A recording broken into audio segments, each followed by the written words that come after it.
Good evening. সন্ধ্যে 6টা, আর সন্ধ্যে 6টা মানেই কথার কুস্তি নিয়ে আমি হাজির আপনাদের সঙ্গে নিবেদিতা। আর আজ আমার অতিথি রয়েছেন আমাদের স্কাই নিউজ বাংলার editor in chief Biplab Sinha. Sir, আপনাকে অনেক স্বাগত আমার অনুষ্ঠানে। তো আমি আজকে আমার বিষয় অনুষ্ঠানের যে ট্রাম্প কেন আমাদের যে এই ভারত পাকিস্তানের যে যুদ্ধ এবং যে সংঘর্ষ বিরতির কথা উঠল, তাতে কেন মার্কিন প্রেসিডেন্ট ট্রাম্প এত উদ্যোগী।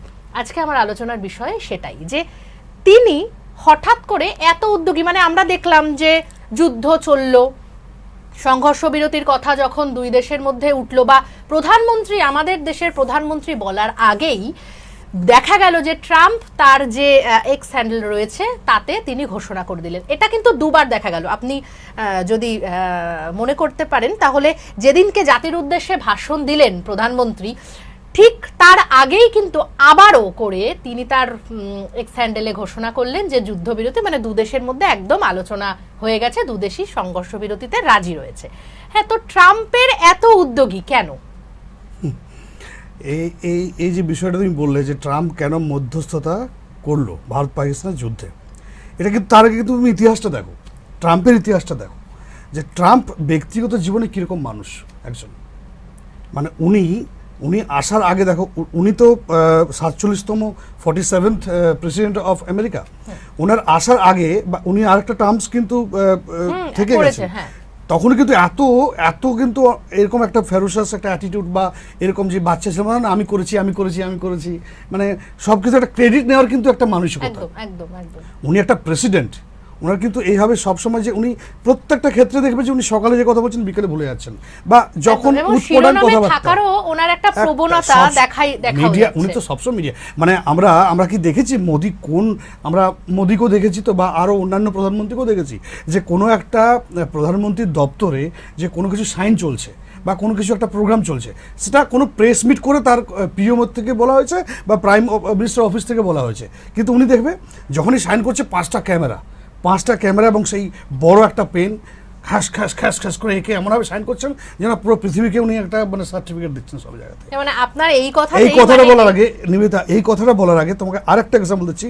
উনি ইউক্রেনের প্রাইম মিনিস্টার যে প্রেসিডেন্ট ছিলেন জেলেনস্কি, না কি stupid, you have no value, you have no trump card. মানে এই একটা দেশের প্রেসিডেন্ট আরেকটা দেশের প্রেসিডেন্টকে ওপেনলি পাবলিক প্লেসে তাকে অসম্মান করছে। এরপর আসছি ভারতের পাকিস্তানের কথায়।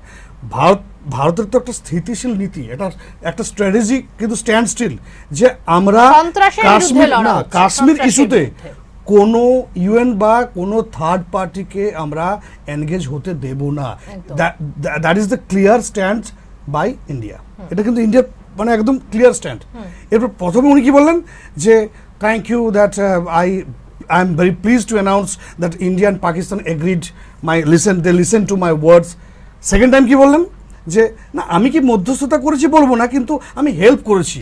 মেবি এই হেল্পটা অনেকগুলো মানুষের, মিলিয়ন পিপলস, অনেকের মানে মানুষের ইনোসেন্ট পিপল মৃত্যুর হাত থেকে রক্ষা করেছে। এবং এইখানে স্যার আমি আপনাকে একটা কথা বলতে চাই, সেটা হচ্ছে হোয়াইট হাউস মানে যেটা ট্রাম্প চাইছিল বলা যায়, তার সূত্র ধরেই হোয়াইট হাউস কিন্তু তাকে শান্তির দূত হিসাবে অলরেডি আখ্যা দিয়ে দিলেন। তাহলে কি মানে আমি এই বিষয়টাতেই বলবো যে গত মানে পরপর 4 বার তিনি নোবেল শান্তি পুরস্কারের জন্য নমিনেটেড হয়েছিলেন, কিন্তু একবারও তিনি নোবেল শান্তি পুরস্কার পাননি। মানে নমিনেশন অবধি যাওয়া হয়েছে, তার দরুনও কিন্তু তিনি নোবেলটা দেয় কারা? নোবেল কমিটি পুরস্কারটা দেয় কারা? নোবেল কমিটি দিচ্ছে, এবং নোবেল কমিটি নাকি তাকে পছন্দই করেন না ট্রাম্পকে, সেইটাও কিন্তু হতাশাগ্রস্ত হয়ে তিনি বলে দিলেন মানুষের কাছে। উনি কি চাইছেন শান্তির পুরস্কার? মানে সেই জন্যই এই শান্তির দূত, মানে উনি দু দেশের মধ্যে মধ্যস্থতা করে যুদ্ধ থামালেন, এই একটা যে আখ্যা তার দরকার ছিল হয়তো নোবেল পুরস্কার। তাহলে ইসরায়েলে করতে পারছে না কেন? দেখো, কেউ শান্তির বাণী নিয়ে, কেউ শান্তির দূত হয়ে দুদেশের মধ্যে যুদ্ধ রক্ষা করছে, that is something different. But কেউ একটা দেশকে, মানে উনি শান্তি রক্ষা করলেন, যদি আমি সেটা মেনে নিই যে ট্রাম্প কিন্তু এটাকে আটকেছেন, যদি মেনে নিলাম যে ট্রাম্প দুই দেশের মধ্যে যে যুদ্ধকালীন একটা পরিস্থিতি তৈরি হয়েছিল সেটাকে উনি আটকালেন, আমি এগ্রিড, চলো তর্কের খাতিরে আমি মেনে নিলাম, তাহলে 1 ঘন্টার মধ্যে কিন্তু IMF থেকে আবার লোন দিলেন পাকিস্তানকে লোন দিলেন তো, হ্যাঁ। পাকিস্তানকে লোন দিলেন, তার পরবর্তীকালে কালকেও আমরা দেখেছি ক্রিপ্টোকারেন্সির যে সবচেয়ে বড় স্টেক 60% স্টেক মার্কিন প্রেসিডেন্টের ফ্যামিলি পার্সনদের, সেই ফ্যামিলি পার্সনকে পাকিস্তান কি ক্রিপ্টোকারেন্সিকে লিগালাইজ করছেন, সেখানে ইনভেস্ট করার কথা বলছেন। ক্রিপ্টোকারেন্সি নিয়ে পাকিস্তানের টাইপ হচ্ছে ডিজিটাল লিগাল লিবারেটলি। কী করে হচ্ছে তাহলে? তাহলে উনি কি খেলছেন গেমটা, যে আমি পাকিস্তান তোমাকে টাকা দিচ্ছি, ভারতকে কিছুদিন জন্য আটকে রেখেছি, তুমি ওই টাকাটা আমাকে আবার দাও, আমি তোমাকে আরো মেশিন গান, আরো তোমাকে মিসাইল, আরো তোমাকে যে 16 যে মানে 15 দেবো, actually যে আবার যুদ্ধ করো, যে আবার ফুরিয়ে গেলে আবার নেও। এটা শান্তির দূত? মানে অ্যাকচুয়ালি তাহলে উনি কি কি- প্রমাণ উনি কি হচ্ছে? মানুষকে খেপা যে পেয়েছেন? হচ্ছে উনি বিজনেসম্যান হ্যাঁ। আগে, তারপর হচ্ছে তিনি উনি পাকিস্তানের যদি হ্যাঁ নোবেল কমিটি যদি দেখে যে হ্যাঁ সেরা বিজনেসম্যান এবং সেরা মানে ট্যাকটিসবাজ এবং সেরা ঢপবাজ এবং মানে কি বলবো যে মানে কি বলবো মুখোশধারী একটা বিজনেসম্যান যদি কাউকে এরকমভাবে কোনো নোবেল পুরস্কার যদি কোনো ক্যাটাগরি থাকে, তাহলে ওনাকে দেওয়া উচিত। ওনাকে কখনো শান্তিদূত হিসেবে নোবেল পুরস্কার দেওয়া উচিত। আবার আমেরিকার কোনো প্রেসিডেন্টকে, আজ পর্যন্ত আমেরিকার কোনো প্রেসিডেন্টকে শান্তিদূত হিসেবে কোনো নোবেল পুরস্কার দেওয়া উচিত নয়। কারণ এরা আজীবনটাই, এই আমেরিকা আজীবন সারা পৃথিবীর মধ্যে যুদ্ধ লাগিয়েছে। বরপক্ষের মানে বর ঘরের কি বলে পিসি আর কনে ঘরের মাসি। মাসি, একদম। চোরকে বলবে চুরি কর আর পুলিশকে বলবে ওখানে গিয়ে দাঁড়িয়ে থাক। একটা দেশের সাথে একটা যুদ্ধ লাগিয়েছে, তাদের পিছনে আজকে রাশিয়া ইউক্রেন বলো, ইউক্রেনকে সাপোর্ট কে করছে? মিলিয়ন মিলিয়ন ডলার দিয়ে ইউক্রেনকে তাদেরকে অস্ত্র কেনার জন্য টাকা দিচ্ছে, লোন দিচ্ছে। সেই অস্ত্র আবার ইউক্রেন আমেরিকাকে দিচ্ছে, আমেরিকা সেই অস্ত্র ইউক্রেনকে দিয়ে আবার সেই লোনটাকে নিয়ে নিচ্ছে। এই যে IMF নামক একটি ভণ্ড একটি সংস্থা আছে, যেটা মানে অফিসিয়ালি আমি ভণ্ডই মানি, কারণ এরা না এটা আমেরিকার একটা অস্ত্র। মানে তুমি বিপদে পড়েছো, তোমাকে বিপদ থেকে এই শ্রীলঙ্কা বলো, এই নেপাল বলো, বাংলাদেশ বলো, এরা ডিপ স্টেটের হয়ে কাজ করে। তো IMF অ্যাকচুয়ালি হচ্ছে অফিসিয়াল ফেস হচ্ছে ডিপ স্টেট, আমেরিকার ডিপ স্টেটের।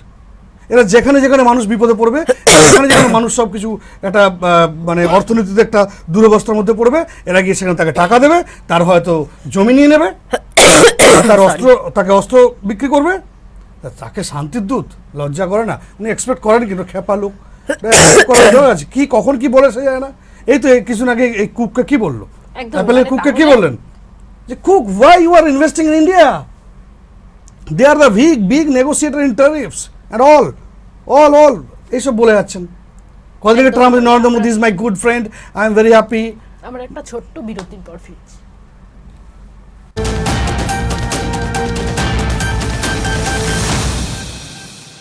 এই অনুষ্ঠানটি নিবেদন করলেন Arin media and entertainment private limited, mydigitech.in, indiabricks.in, advodunia.com। স্বপ্নের কেরিয়ার করতে চান কিন্তু জানেন না কোথায় যাবেন, কোন কোর্সে অ্যাপ্লাই করবেন, কিভাবে অ্যাপ্লাই করবেন, কোন কোর্সের জন্য কোন প্রতিষ্ঠান নাম্বার 1। সব মুশকিল আসান এখানে। কোথায় কি কোর্স হারির খবর দেব আমি সবার আগে আপনার জন্য। তাই কেরিয়ার নিয়ে আর চিন্তা নয়, আমার সঙ্গে দেখুন বৈঠক প্রতি রবিবার রাত 9টায়। ডিজিটাল অ্যারেস্ট, সাইবার ক্রাইম, সবের মাঝে রং বদলে যাচ্ছে আসল অপরাধেরই। আমি ভয় পাই না, জানাবো আইনের আসল মারপ্যাচ। আমার সাথে দেখুন হ্যান্ডস আপ প্রতি শুক্রবার রাত 9টায়। রাজনীতির টেস্ট পেপার হয় এসপার নয় ওসপার, প্রশ্ন কিন্তু কড়া, জবাব কি চড়া? শুধুই তর্ক না যুক্তিতেও শান? দেখুন পডকাস্টে পঞ্চবার। কাজের চাপে আপনি নিজের যত্ন নিতে ভুলে যান? চিন্তা করবেন না, আমরা আসছি খুব সহজ কিছু হেলথ টিপস নিয়ে। সুস্থ থাকতে গেলে কি করবেন, কি করবেন না, কি খাবেন, কি খাবেন না, আমরা জানাবো আপনাকে সেই সব যা আপনি কখনোই জানতেন না। দেখুন সুস্থ থাকুন প্রতিদিন শুধুমাত্র স্কাই নিউজ বাংলায়। নীতি না দুর্নীতি, জনদরদি না জনবিরোধী, প্রতিশ্রুতির ফুলঝুরি না মিথ্যের ঝুড়ি, দেখুন কথার কুস্তি।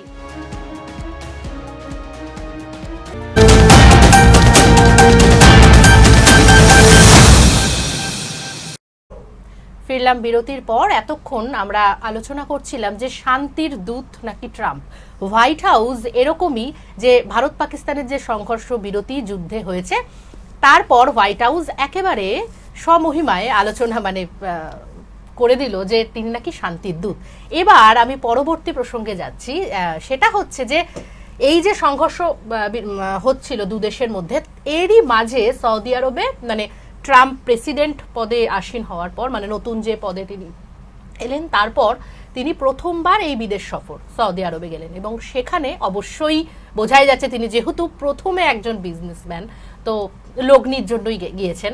তো এর মাঝে যে তাহলে আপনার কি মত, যে এই যে আরবের টাকা টানার জন্যই কি তিনি হঠাৎ করে এই যে সংঘর্ষ বিরোধী, কারণ ট্রাম্পের কিন্তু আমরা জানি স্যার যে ইসলাম বিরোধী একটা মানসিকতা রয়েছে, তখনই পাকিস্তান ইসলামিক দেশ, তো ইসলামের বিরুদ্ধে যার এরকম একটা মানসিকতা প্রকাশ পেয়েছে আগে, তারই তড়িঘড়ি হঠাৎ ইসলামিক দেশ পাকিস্তান, তার বিরুদ্ধে যুদ্ধ হচ্ছে ভারতের সঙ্গে, সেখানে ঝাঁপিয়ে পড়ে মরিয়া চেষ্টা যুদ্ধ বন্ধ করার, এটা কি শুধুই আপনার মনে হচ্ছে না কি যে আরবে যেহেতু তিনি গিয়েছেন, হ্যাঁ, সেখান থেকে লগ্নি আনার জন্য, সেটাই একমাত্র কারণ হতে পারে?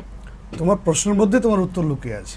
তুমি নিজেই বলছো যে উনি একজন বিজনেসম্যান, তো আমি তো বলছি যে এই যে সেকেন্ড টাইম উনি যে মসনদে নিজেকে প্রেসিডেন্ট হিসাবে জিতে এসছেন, সেখানে কিন্তু দেখো উনি কিন্তু অ্যাকচুয়ালি কিন্তু ব্যবসাদার ফ্যামিলির, ওনার পিতৃদেবও কিন্তু ব্যবসাদার, রিয়েল এস্টেট ব্যবসাতে ছিলেন, এবং রিয়েল এস্টেট ব্যবসাতে কিন্তু ওনার পিতা যে বংশ পরম্পরা যে বিজনেসটা, সেটা উনি পেয়ে কিন্তু ফুলে, যেটা ট্রাম্প টাওয়ার্স থেকে শুরু করে বিশ্বের বিভিন্ন দেশে কিন্তু ট্রাম্প টাওয়ার আছে, যেগুলো প্রচুর প্রচুর টাকা কিন্তু, এবং আমাদের এই যে ভারতবর্ষেই রিসেন্টলি যে কয়েকটা রাজ্যেতে ট্রাম্প টাওয়ার হলো, এবং তুমি ভাবতে পারছো প্রায় গত 6 মাসের মধ্যে প্রায় 35,000 কোটি টাকার সঙ্গে সঙ্গে কিন্তু ওই ফ্ল্যাটগুলো বিক্রি হয়ে গেল। আমাদের বিভিন্ন ভারতবর্ষের ধনী ব্যক্তিরা সেটা কেনাকাটি করেছেন। এখন ওনার সফর শুরু হলো কিন্তু মুসলিম কান্ট্রি দিয়ে। আমি তোমার সাথে একবারই কিন্তু একমত হতে পারলাম না যে উনি ইসলাম বিরোধী। ইসলাম বিরোধী কিন্তু উনি নন, উনি হচ্ছেন কি বিজনেসটা ভালো বোঝেন। হ্যাঁ, কিন্তু যদি ইসলাম বিরোধী হতেন, নিবেদিতা লেট মি ফিনিশ, ইসলাম বিরোধী যদি হতো তাহলে আজকে সিরিয়া সারার সাথে কি উনি হাত মেলাতেন না? যে সিরিয়া সারা, যে আল কায়দার সবচেয়ে বড় সেকেন্ড ইন কমান্ড ছিলেন আল কায়দাতে, সেই সময় সেই আল কায়দার সেকেন্ড ইন কমান্ড আজকে সিরিয়ার দখল করে বসে আছে, এবং সেটা তিনি সৌদিতে গিয়ে তার সাথে হাত মিলিয়ে নিলেন। কী করে মেলালেন? তিনি জানতেন না যে 9/11 কারণের জন্য এত এত হাজার হাজার মানুষের চোখের জল, আমেরিকার চোখের জল ফেলেছে এই আল কায়দা। ট্রাম্প যে ওয়ার্ল্ড ট্রেড বিজনেস সেন্টার যেটা 9/11 হয়েছিল, সেটা তো এই আল কায়দায় দায়ী ছিল। তো সেই আল কায়দার সাথে যখন উনি হাত মিলিয়ে দিচ্ছেন, তাহলে তুমি কি করে বলতে পারো যে উনি কট্টরবাদী ইসলামদের বিরুদ্ধে? সেটা তো সৌদিতে গিয়ে উনি বিজনেস ছাড়া কিছু বুঝছেন না। এবং দেখো, পুরো জিওপলিটিক্যাল যে সমীকরণ ছিল, যে ভারতের সাথে আমেরিকার একটা সম্পর্ক, রাশিয়ার সাথে একটা আমেরিকার সম্পর্ক, চীনের সাথে একটা আমেরিকার সম্পর্ক, এবং যে মিডল ইস্টের যে ইসলামিক কান্ট্রিগুলো আছে তাদের সাথে একটা আলাদা সম্পর্ক, উনি কিন্তু এখন কোনোটাই মানছেন না। উনি কিন্তু পুরো জিওপলিটিক্যাল যে ইকুয়েশনটা আছে, ওটা পুরোপুরি চেঞ্জ হয়ে গেছে। উনি এখন বিজনেস দেখছেন, এবং তার বিজনেসের মূল মন্ত্র হচ্ছে এখন সৌদিতে দেখো টাকা আছে, প্রাইভেট প্লেন, যে 3,500 কোটি টাকার একটা 3,500 কোটি টাকার একটা প্রাইভেট প্লেন জেট গিফট, উনি কি বলছেন ওরা আমার গিফট পেয়েছি? আরে গিফট না, এটা ব্রাইবারি, এটা ব্রাইভ। তাহলে উনি ভাবো তুমি যে উনি যেখানে টাকা সেখানে উনি আছেন, যেখানে টাকা নেই সেখানে ট্যারিফ করে 90 দিন তো ফাটিয়ে দিলেন। দিয়ে কী হলো? চায়নার সাথে ডিল হয়ে গেল। চায়নাকে বললো 200%, 400% ট্যারিফ, কত কী করবেন? ওনার হচ্ছে একটা ট্যাকটিক্স, চাপে ফেলে যে আমার সাথে আসবে, ইজিলি আসবে, যে আসবে না তার সাথে যুদ্ধ করবো, তারপরে আসবে, বা যে চলে আসবে ইজিলি তাকে দেখবো। কানাডার সাথে কী সম্পর্ক? নেটো দেশের সাথে ওনার সম্পর্ক কী? ফ্রান্সের সাথে কী সম্পর্ক? ব্রিটেনের সাথে কী সম্পর্ক? যা খুশি তা, ইউক্রেনের সাথে কী সম্পর্ক? উনি নিজের যে নেটো সংগঠনটা আছে, বা ইউরোপিয়ান ইউনিয়ন, সবচেয়ে আমরা দেখেছি তো যে 5-7টা কান্ট্রি নিয়ে, ঠিক আছে, যে ইউরোপিয়ান ইউনিয়ন, সেই ইউরোপিয়ান ইউনিয়নের সাথে কী সম্পর্ক? ওনার সম্পর্ক নেই, কারণ ইউরোপিয়ান ইউনিয়ন তো এখন টাকা দিচ্ছে না। টাকা এখন আছে কোথায়? সৌদিতে কি আড়ম্বর করে ওনাকে দেওয়া হলো, প্রাধান্য দেওয়া হলো। আর সৌদিও কি দেখছে যে তেল বলো, ওদের দেশের যে এই যে সৌদি বলো, কাতার বলো, এরা তো সব তেলের উপর ডিপেন্ড করে।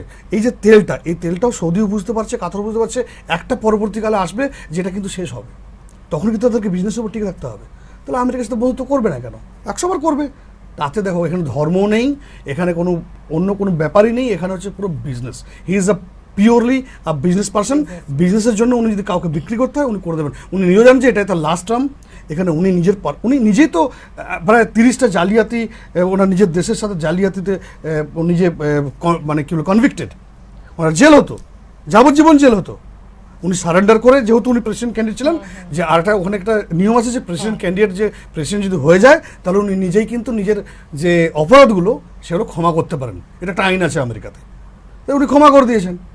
তাহলে উনি এখন ব্যবসাটা ভালো করে বুঝছেন, উনি আদৌ যে আমেরিকার জন্য কতটা ভালো ভাবছেন জানি না। আর আমেরিকার মানুষের ওনাকে মানে এখন আর এতটা শুনছে আমার তাও মনে হয় না, তা উনি এখন যার তার সাথে খারাপ ব্যবহার করবেন, আর যার কাছে টাকা হবে তাকে আপনার গলায় মানে মিলিয়ে নেবেন। আর একটা যেটা প্রবণতা অত্যন্ত ভীষণভাবে বলা যায়, সেটা হচ্ছে নাম কেনার চেষ্টা।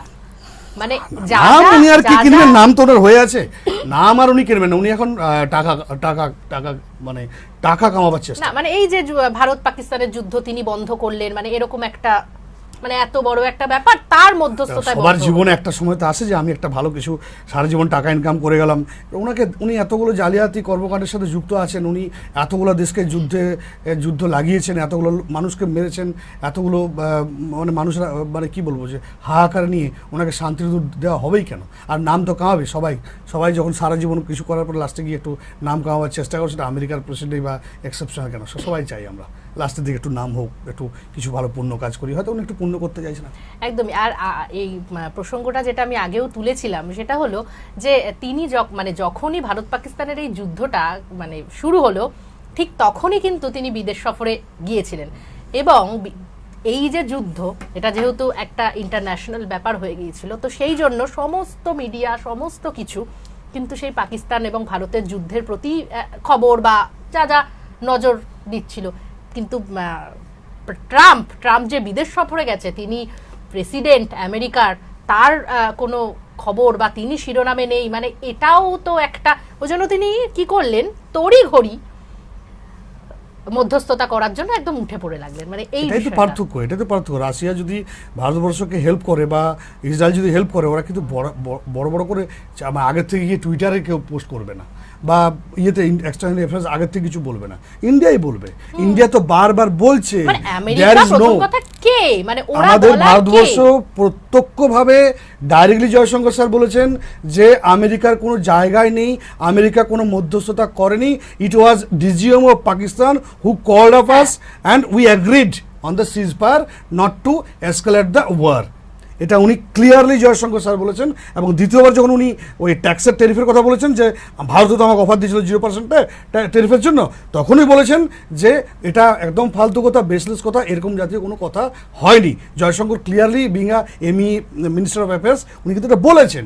তারপরে ট্রাম্প এগুলো বলে যাচ্ছে, তারা বুঝতে পারছো খেপা তো পাগলের প্রলাপ, পাগলে কিনা বলে ছাগলে কিনা খায়, ট্রাম্পের অবস্থা তাই। একদমই। অনেক ধন্যবাদ। কথার কুস্তি নিয়ে আজকে আমি ছিলাম এবং ট্রাম্পের যে এই নাম কেনার চেষ্টা সেটাতেই আলোকপাত করেছিলাম।